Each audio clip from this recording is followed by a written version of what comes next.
Пайғамбарыбыз Мұхаммад Мұстафа саллаллаху алейхи вассалам мынтип айтты. Наристе төрөлгөндөн кийин 7 күндөн кийин ысым коюлат. Жана чачы алынат. Жана акыйка кылынат деди. Муну пайгамбарыбыз алейхиссалам айтты. Демек, туугандар наристенин чачын алуу сүннет экен туугандар.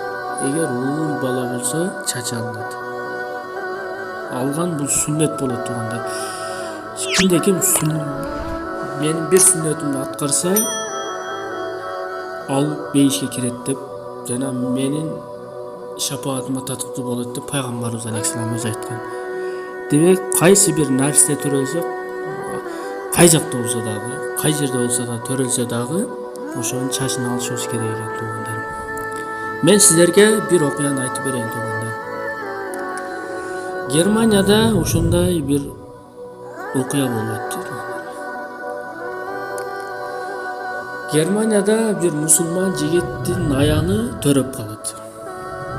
Төрөгөндөн кийин ошол жерде 7 күн калып кетет. Төрөлгөндөн кийин оң кулагына азан айтат, сол кулагына коомат айтат. Германияда бирок андай эмес. Негизичи алар эми мусулман эмес да ошого. А мусулман жигит ошондой кылды, бирок 7 күндөн кийин чачын алды.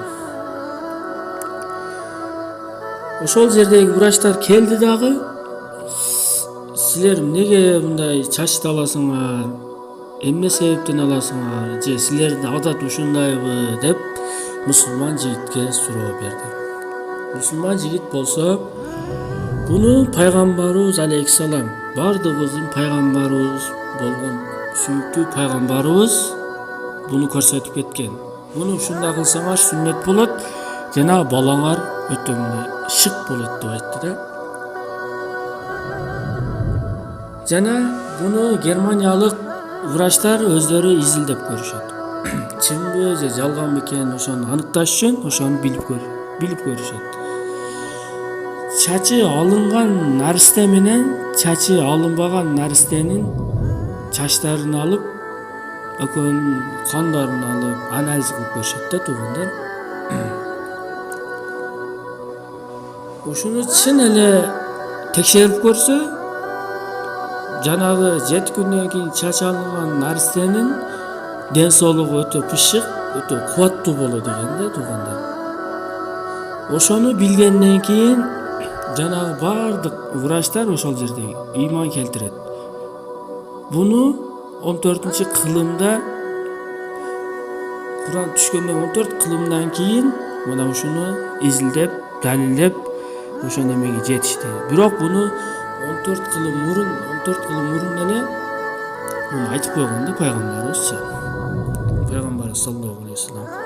Ошондуктан туугандар, пайгамбарыбыз саллаллаху алейхи вассаламдын кандай сүннөтү болбосун, бизге сүннөт болот. Мындайча айтканда парыз болот. Биз өзүбүз тилибизде айткандачы, бизге парыз болот. Анын ар бир сүннөтүдө хикмат бар туугандар. Өтө берекелүү нерселер бар туугандар. Биз ошону кылышыбыз керек туугандар. Көпчүлүгү кылбайт. Ошондуктан туугандар, келиңиздер, кандай наристе болсун, төрөлгөндөн кийин 7 күндөн кийин ошо чачын алайлы, пайгамбардын сүннетин аткарайлы. Иншаллах баары жакшы болот.